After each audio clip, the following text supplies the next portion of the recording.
Good afternoon, everyone.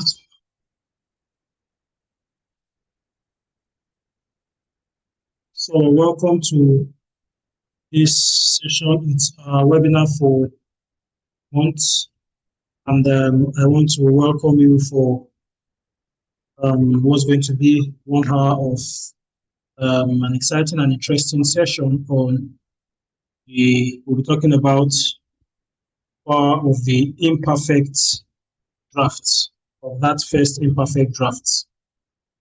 And so why are we doing this? Usually, many of us, I'm sure we might have had this experience. We have an idea, a research idea we want to carry out. We have a work we have done, and we want to get it published. And so we want to start writing, but the moment you want to start writing, it feels as though you can't go past a certain point. Many times, I personally have had such experience time and time again. It's as though I want something perfect at that start, but you and I know that when we usually start up like that, it's a draft we come up with. And one thing we get to realize is that you can edit what has been written, but what has not been written or what hasn't been done, you can't edit that. So the idea of this session is just to help us think through this together, realize that that imperfect first draft you have is much better than nothing.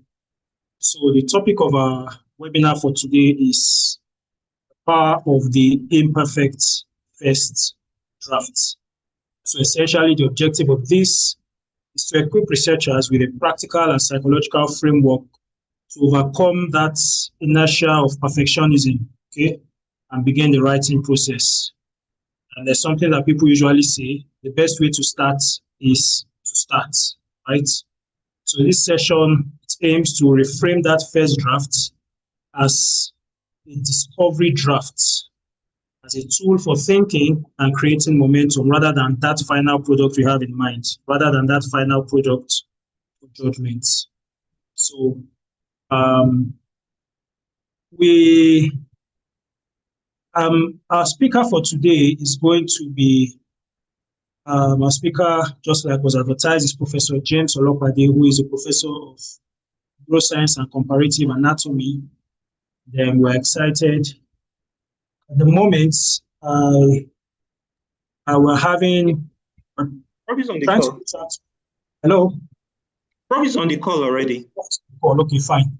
So we are happy and excited to have our prof here with us. He's somebody who his wealth of experience, both as a researcher, as an editor, will be very helpful to us as we try to think through this together.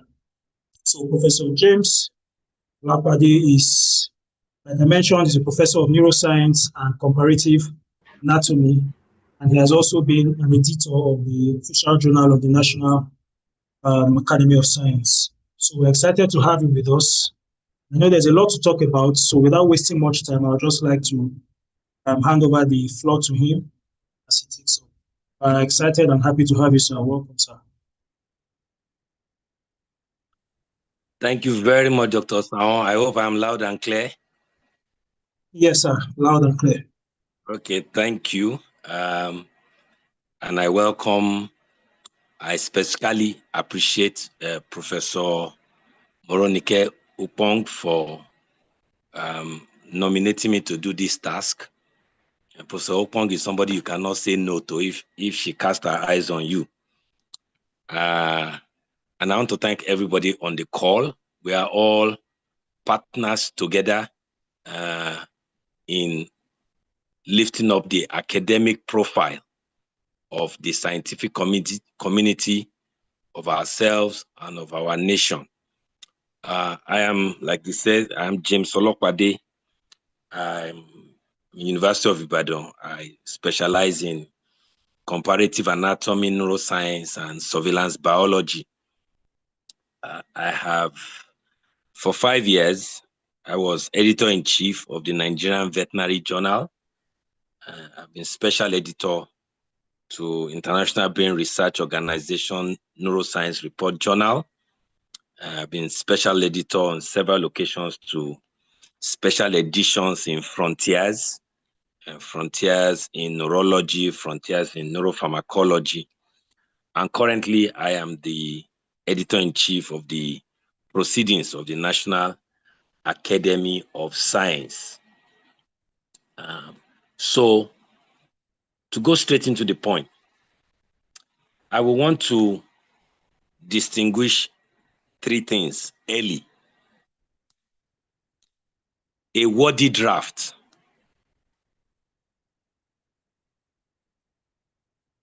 Incomplete but wordy.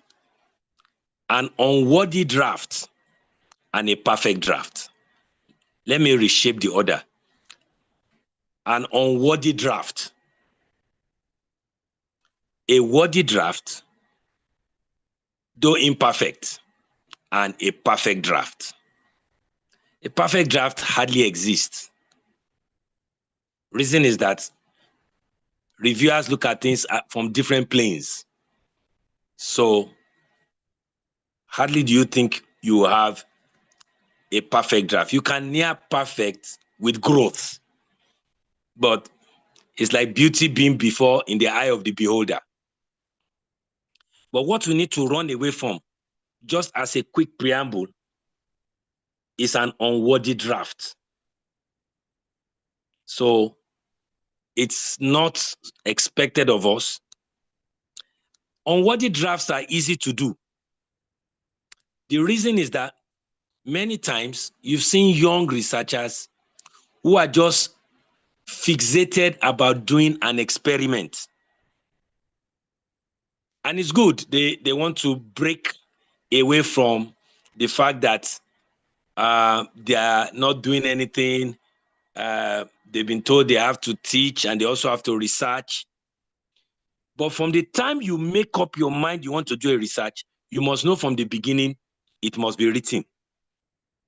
It must be geared towards a publication. Be it your master's project, your PhD project, or a manuscript. As you start the experiment, you must have in mind it's going to end in it being published. You'll be amazed how people have started experiment, but the fact that it will be published was not in their purview and in their horizon. That's what many times leads to an unworthy draft. They do not think from the beginning that they are going to write it out. So unworthy draft will always have a problem. It will never lead to a complete manuscript. It's in unworthy drafts that you see an experiment that is not controlled. It started off an experiment, we never thought about control from the beginning. So he wasn't really thinking deep about the publication. So it is important that while at the beginning, nobody is expecting a perfect draft, make sure it is worthy. It is introduced. The materials and method is there. Your results, and you make an attempt at the discussion. It's very important to write out in publication or in thesis or in dissertation your research work. There's a biblical injunction. It goes thus: a slothful man roasted not that which he took in hunting. So the man went to hunt, risked his life, probably set traps in the heat of the day, kept vigil in the night, and had a catch or a kill. But when he got home, he dumped it somewhere and he did not roast it. He was called a slothful man. So the hunting was not really taken as the hard work. The overnight stay at the bush was not taking, he was called slothful because he did not roast that which he took from hunting. Likewise, your job is incomplete if it's not written. I met someone many years ago. He had hard-covered notebook, big one. See, there's enough data here for 10 publications. He keeps adding data to the hard notebook. But I'm sure there seems to have been a phobia to go and write them out. And that's why we're trying to encourage ourselves not to be in such a league. It was a senior colleague of mine. Say, I have enough here to be a professor. But it's not being written. You must write. As you do your experiment, always remember that what brought you to an experiment was a research question. Don't forget the research question. Don't forget the novelty that you saw was not in place that you wanted to address. For starters, it may not be deep. What is important is it is novel. I remember as a young, newly employed staff, I was looking right, left, what should I do? And I had an inspiration, let me work on the brain.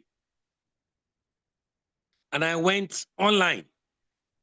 In those days, online was not the phone. Online was one isolated cyber cafe in the midst of town. And I put brain weight, goat. Brain weight, goat. And it came out. Angora goat, Suffolk goat, all foreign goats. So I say brain weight, red Sokoto goat. No data. Brain weight, West African dwarf goat. No data. Why knowing the weight of a brain may not be what you consider high-tech science, cutting-edge research. But what was obvious was that the data did not exist. And that's where I started from. So I went with the West African dwarf goat, with the red Sokoto goat, and got my work published. Novelty is the beginning. A research question. The brain weight of red Sokoto goat does not exist. So in your first draft, even before the experiment starts, you already have something to write in your introduction. The brain weight of Angora Suffolk goat is this, and it has helped in this. However, despite being the most populous breed of goats in West Africa, the brain weight of West African dwarf goat is unknown. Sorry, Prof. Yeah. Sorry to interject. I'm sorry. I'm not sure if you are sharing slides. People are saying no, I'm not. Okay. No, okay, just wanted to confirm. All right, thank you, thank sir. Thank you. Go ahead, sir. So, yeah, despite being the most popular breed in West Africa, the brain weight of West Africa is unknown. So you already have a synopsis for your introduction. It comes with a research question. You meet students now, they say, oh, I want to work on effect of aluminum or effect of lead on the brain. I say, well, I can show in the last 40 years, there are probably close to 1,000 manuscripts that have been written on such. Now, you better go and check the literature well. Is it that they've only worked on rats and not mice? Or which brand of aluminum are you talking about? Is it aluminum sulfate or aluminum chloride? Or which antibody stain have they not worked on? So you need to, the novelty must be clear. Because once you don't have that, you are going to have an unworthy draft. You must have that niche of an information that does not exist. And just write it down. That's your synopsis. And then your methodology, say exactly what you did. Your results, say exactly what you got. And then make an attempt to discuss your results. So let's make sure we don't present an unworthy draft. a wordy draft. It may be incomplete. When I mean complete, imperfect. But have a draft that the research question is there. You write the method you did, the result you obtained, and discuss it. Particularly where for those of us in biological science, relative to your control. And now when you now look at it, you critique it. You can never end the criticism. Particularly when you give it to your seniors, maybe your supervisor, he will criticize and you will correct. If you give it to 10 other people, they will keep correcting. A time comes in which you have a wordy draft. Imperfect, but wordy. Your research question is clear. You've written the methods you did. You have written your results. And you have attempted a discussion. That is maybe imperfect, but it has been written. Remember, a slothful man does not roast that which he took in hunting. Once the experiment starts, you must be thinking about the fact that later it will be written. It will be written. That's the first step we need to get. We need to always think through about the phobia of rejection. Everybody will suffer rejection, one way or the other. What makes many people not to jump out is the phobia that what will happen to this paper? Well, a lot of your papers will be accepted. A lot of your papers will be accepted after intense scrutiny. And quite some number of your papers will be rejected. It's part of the game. Do not let the phobia of rejection allow you from not submitting your draft. This is very important. Very important. Your job is to make sure you submit. Once it's a wordy draft, the things you need to put in place have been put in place. Do not worry too much about the perfection. The reason why we have reviewers is to bring it to as near perfect as possible. As near perfect as possible. Once you have done something novel, high-tech, semi-high-tech, or it's not high-tech, but it's novel, we have a fresh information. Please don't be afraid. Take it out. Submit it. Let the world see it. That's how we start. I'll just advise what I see as a wordy imperfect draft is concluded when at least an oversight has seen it. So that may be your supervisor, okay? Your HOD, most likely most times your supervisor, or a mentor. So you do the first attempt, give it to your supervisor when they help you read through and do the first correction, and then it's ready to go. Always remember this. There are tens of thousands, if not hundreds of thousands of journals. There will be somebody, one of them, who is interested in your draft once it's worthy. There are some journals that the reviewers are Nobel Prize winners, top scientists, globally recognized scientists. So naturally, such journals, you can see their rejection rates. Maybe 80% of the journals that come, articles that are submitted to them are rejected. They only take 20%, some 90%. There must be a level of intensivity, novelty, instrumentalization used before they accept such papers. But they are not the only journal. That's also something you need to know. There are tens of thousands, hundreds of thousands of journals. All of them are attempting to publish a novel finding. A novel, well-described finding. Just once you have your novelty and you have taken it through your supervisor or your mentor, please do not be afraid to submit. I remember many years ago, I read an article in a journal. But that journal, I was reading it for the very first time. European Journal of Anatomy. Then I read something there about sleep. So I had published my first article in my university's, my faculty's journal. I had published the second one in a conference proceeding. It's 25 years ago. So I was working on the third. This was now the neurometrics of the brain of the Sahel goat, which is found in northeastern part of Nigeria. And I made a joke. I said, can you imagine me submitting this work to a European Journal of Anatomy? Obviously, they won't take it. But I had a PG student, and she said, sir, why do you have to say that? Why are you saying they won't take it? At least try first. And I took it as a challenge. Took it as a challenge. She was a master's student. Took it as a challenge. So I took the manuscript and I sent to the European Journal of Anatomy. And to my surprise, the two reviewers commended the work, told me to explain this, correct this, highlight this, replace this with this.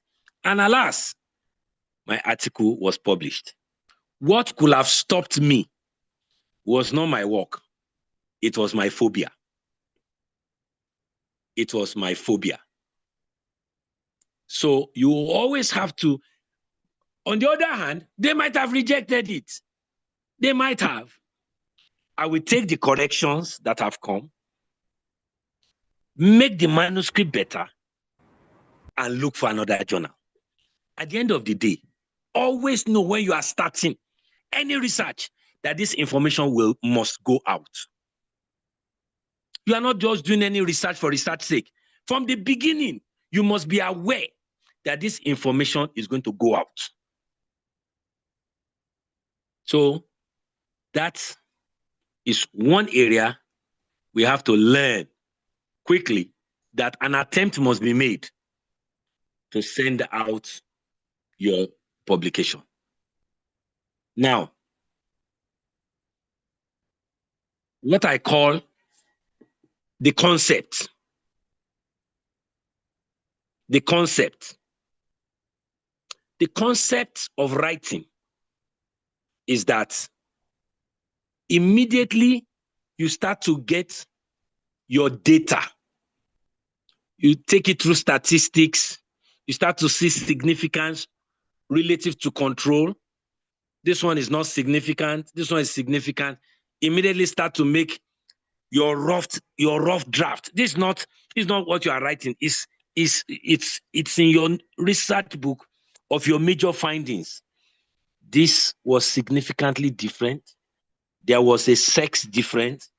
Start to highlight the main facts that you are bringing out from this work. At the end of the day, it is those main facts that now decides what really is the title of your manuscript. There is always an initial aim. I won't even call it title, aim. What was the aim? I wanted to find out the brain weight of red Sokoto goat. But as your data starts to come out, you start to see a small part was significant, the other part were not. It can now shape what your title will be. You can now have morphometrics of red Sokoto goat reveals sexual dimorphism at the juvenile stage, but not at adulthood. So that title is a proceed from your data. That was not your title when you are starting the research. What you had at the research was your aim. I want to find out the brain weight of red Sokoto. But as you start to see the data come out, Then at the end of the day, you're going to go and reshape. The idea is I used to tell PhD students, the last thing we write in the PhD work is the title. We'll write what our aim was, what our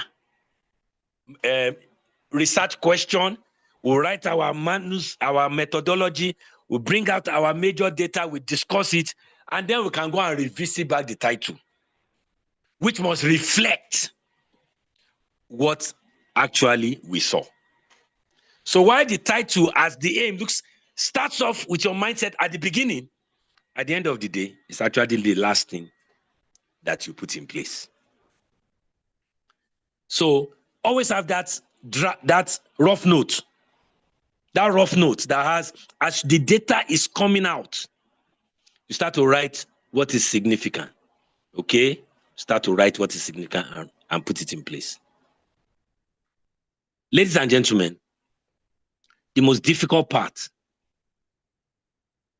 in a genuine research is always to have a good research question and to discuss. Your method and your data, your method is what you did. Okay? It's what you did. Many times, maybe based on the literature.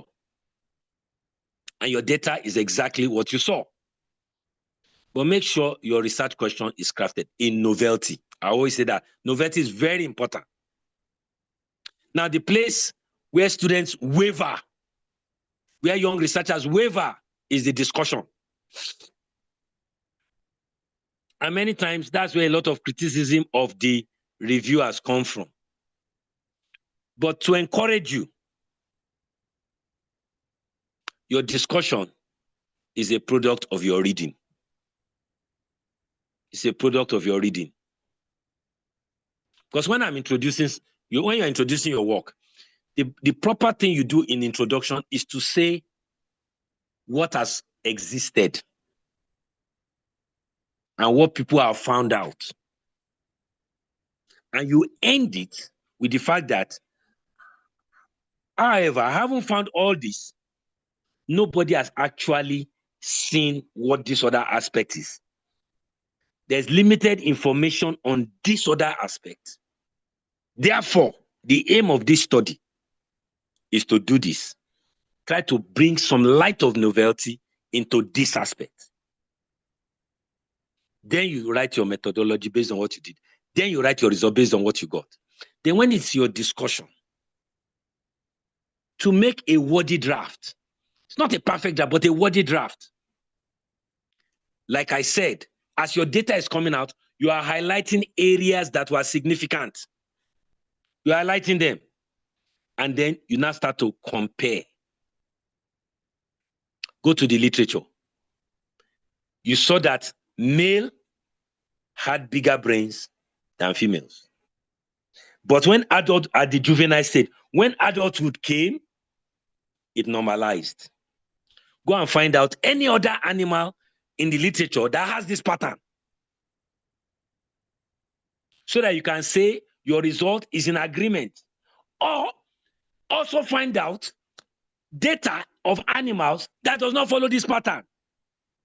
That, oh, this is, however, contrary to the Australian shrew, where female had higher weights at the juvenile stage, and then later it normalized. Or it is also different from the New Zealand white rabbit, where the weight are the same at juvenile stage, but when you get to the adulthood, the male now become bigger than the female. Don't be plain and be simple. Don't write, don't interpret what is not related to your result. Don't try to make it verbose. Many times that's where we get into trouble and that can give us an unworthy draft. Sometimes the reviewer, from his expertise and experience, will now say, oh, this is your result. You should have also compared it with this person and this person who also got some. Then you go back to read and then include that. And see, the story I'll be ending with is always that, though your first draft is worthy but imperfect, as the years go by, your first draft will be nearing perfection. Because you will learn from it. But if you want the perfection to start, you will never get there. You won't break your phobia. You'll be raising the bar too much for yourself and giving yourself too high a standard that is unnecessary. There are standards, but many times we grow into the standards. We grow into the standards. So after you've done all that scribble of your different, you put your discussion together, then you write your first draft complete and you read it by yourself. Read it by yourself. Sometimes, I think I need to explain something more here, a bit more here. And then you do that. I'm sure by the time you read it yourself the second, third time, you have an understanding. It's what you did. It's the work you did. You have an understanding that, yes, this thing has contributed something. And like I always advise, still show it to one person. Be your mentor, particularly when you're young. You're a PhD student, you're writing your first manuscript on your PhD work. Show your supervisor, he reads through. Or he recommends a postdoc in the lab to read through. And then once you've done that, your draft is worthy, maybe imperfect, ready to go. So please, let's strengthen our minds. See, I will share a last experience with you. I had a very good writer. A very good writer as my supervisor. He was British trained. And the fear of taking my manuscript to him and I'll get criticized was something I first had to break quickly. I said, well, Oga will abuse me. Oga will give me a stern look. But at the end of the day, Oga will give me a corrected version. I had to settle that. So, all right, I wrote it. And the first time I saw him, said, Oga, have you written my manuscript? He looked at me with a stern look. I said, you this man, which secondary school did you go to? I said, sir, not even first degree. He said, yeah, which secondary school do you go? Which kind of gutter English are you writing? I said, sir, that's why I brought it to you, sir. These were the days of red biro. It wasn't no computer. So we will say the paper I gave Oga came back bleeding, red everywhere. And corrected it, sent it back to him, corrected it one more time. I said, you can go and submit. Yeah, the reviewer still said this, and then we'll get it published. But I won't forget, I can't forget, I think I finished my PhD and I wrote manuscript from it. And I sent it, I took it to Oga, and Oga said, did you write this? I said, yes, sir. He said, when you write from now on, I already accept it. Don't bring it to me again. After 6 years of being under him. So, what Oga is saying, it's not that my work is perfect, that your draft now is a worthy draft. And it doesn't even need me to read it. Go and submit. And I did that for many years. And then later I started having students and I started reading their draft. So my time is getting up. I'm ending with this message. Quit demanding from yourself that the first draft you write must be a perfect draft. No. Unless we'll not have well-qualified reviewers looking at your manuscript. But make sure it is worthy. It is worthy. That's your research question, your methods as you have done it, the data as you obtained it. Do your statistical work well. Get help if need be. And discuss it as best as you can. It's your draft. Learn to be proud of the work, proud of yourself for the work you have done. Submit it and take the criticism of the reviewers. If you go on 20 more years in this work, the reviewers will still criticize your work. So forget about a perfect draft. Submit a worthy draft. Remember, the slothful man did not roast that which he took from hunting. So not to write up the experiments you have done. Having a hard-covered note filled with data going back 3 years, 4 years, but have not been written is slothfulness. Even though you have spent money and hard work doing the experiment, it's still slothful not to roast that which you took in hunting. Hunting is not taken as a hard job until what is caught is roasted. Submit your paper, break the phobia that it will be rejected. Be proud of the work you have done. It's your work. Submit it and hope for the best. Dr. Sao, I hand it over back to you. Thank you. Oh, thank you so very, very much. Thank you for this wonderful session. Indeed, we hear you loud and clear. We should not allow that phobia of rejection to hinder us from submitting what we have done. And once the draft is worthy, we should go ahead and submit. Within the past 30 minutes, you really helped us and you've been so influential in helping us understand this. We've learned, we saw specifically how you try to give us that distinction between the different types we could have: the unworthy drafts, the worthy draft, though imperfect, and then the perfect drafts.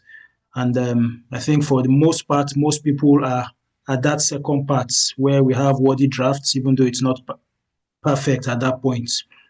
So at that stage, we should not allow the phobia of rejection to hinder us.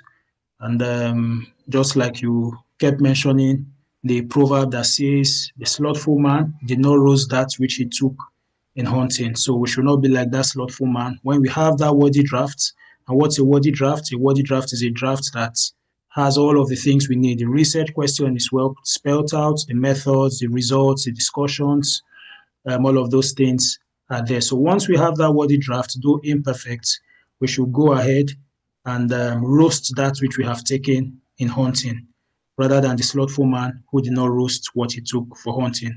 And I also want to leave us with that last word that he also gave us. He said, quit demanding from yourself that the first draft you have must be a perfect draft. So quit demanding that from yourself. Once you have that worthy draft, though imperfect, go ahead and submit. We're really inspired by your story, how that someone who questioned even your earlier education at the point in time now, years later, said you don't need to even submit to him again, you can go ahead. So that's just to show that with time, as we keep progressing in our write-ups, in our writings, we become better. Thank you very much. I'm really inspired. I know our audience are inspired having heard all of this from you, a seasoned researcher, a seasoned writer, a seasoned editor. I'm most grateful to you for spending this time with us. Thank you once again. And I'm glad to have been a part of this. At this point, I'd just like to, we at the Manuscript Writing Hub, we are also we have lots of sessions for us. We'll be having some other webinars. We have this monthly, and next month we'll also be having another session, and you'll be getting the invitations for that at the right time. At this point, I would just like to thank you all for attending. I also like to thank our mentor, Professor Morenike Folayon, who is always with us, who is always inspiring us, and who has always made this possible for us. I'd just like to ask for any last words from her before we close this session. I just want to thank you, Prof. That was brilliant. You know what? I was just sitting down there. I had a colleague from Cameroon, my dear friend. I almost collapsed. He has done work for 12 years, has draft, because I was looking for gray material for a systematic review. And he had drafts. I couldn't even believe this. 12 years of work, gone to the field, got his aunt, and he has not gotten it out. Excellent. I mean, this is a perfect draft. I almost fainted. I am sending this talk to him immediately. Thank you so much, Prof. We cannot just thank you enough. And thanks for the honor and the nice words you said about me. Thank you so much, sir. And have a good day. Thank you, Osaho, for handling this. Thank you. Sorry, Prof. Professor Pongma. Yes, sir. I can see one of my mentors, my senior colleague, Professor Egbokwe. I guess he wants to say something. Please, can you just give him a minute? All right, I can sir. see his hand is up. Yes. And once it's done, Osaho, please, over to you. Thank you so much, sir. Over to Dr. Thank you, Osaho. Prof. Thank you, Prof. All right, ma'am. Yes, sir. I think you can go ahead. Can we allow him? Okay, yes, you can. Okay, fine. All right. Thank you very much, Osaho. I saw this announcement. I was very excited about it, and I wanted to attend. I listened through the talk, and so a few things just highlighted to me, and I wanted to point it out. The categorization of manuscripts.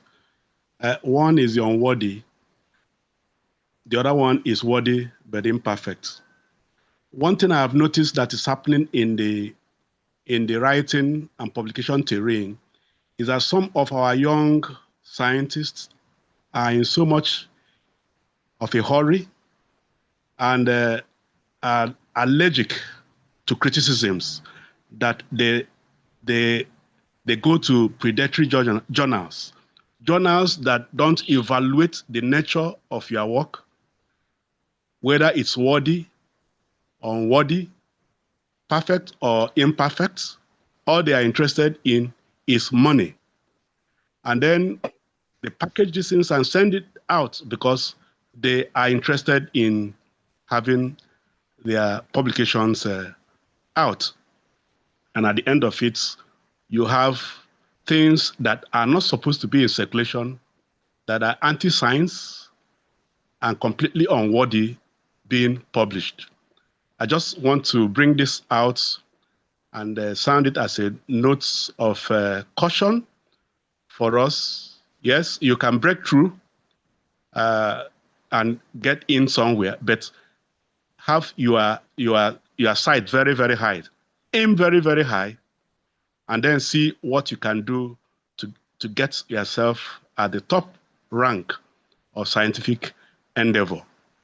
And what you can see happening is that your efforts to do good publications will come out very neatly.